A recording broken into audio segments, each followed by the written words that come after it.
নারায়ণগঞ্জ রূপগঞ্জে পূর্বাচল নতুন শহরের শেখ হাসিনার স্মরণে ৩০০ ফুট সড়কে চালক ও হেলপারকে অস্ত্রের মুখে জিম্মি করে একটি মাছ বোঝাই পিকআপ ভ্যানে ডাকাতি চেষ্টাকালে ৫ জনকে ধারালো অস্ত্রসহ গ্রেফতার করেছে রূপগঞ্জ থানা পুলিশ। এ সময় তাদের কাছ থেকে একটি পিকআপ জব্দ করা হয়। শুক্রবার সকালের এ ঘটনায় রূপগঞ্জ থানায় একটি মামলা দায়ের করা হয়েছে। ডাকাতির অভিযোগে গ্রেফতারকৃতরা হল রূপগঞ্জ থানার দুয়ার এলাকার মমতাজ উদ্দিনের ছেলে ইউসুফ, খাস কামালকাঠি এলাকার ওমর ফারুকের ছেলে শুভ, খাস কামালকাঠি মসজিদ সংলগ্ন এলাকার মৃত মনার হোসেনের ছেলে সিয়াম, দুয়ারাখালীর উত্তর পার্শ্ব এলাকার আব্বাস আলীর ছেলে রাব্বি এবং আব্দুল গাফফারের ছেলে আক্তার হোসেন। রূপগঞ্জ ভারপ্রাপ্ত কর্মকর্তা ওসি দীপক চন্দ্র সাহা জানান, গাজীপুরের কালিয়াকৈরির পিকআপ চালক সোহেল মিয়া তার সহযোগী হেলপার মশিউর রহমানকে নিয়ে ৩০০ ফুট হয়ে মুন্সিগঞ্জের দিকে মাছ নিয়ে যাচ্ছিলেন।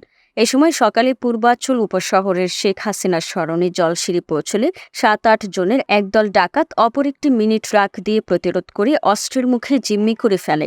পরে টহলরত পুলিশ জানতে পেরে মিনি ট্রাক ধাওয়া করে তাদের আটক করা হয়। পরে ৫ জনকে গ্রেফতার ও তাদের ব্যবহৃত মিনি ট্রাক জব্দ করেন। এই ঘটনায় পিকআপ চালক সোহেল মিয়া বাদী হয়ে রূপগঞ্জ থানায় একটি মামলা দায়ের করেন।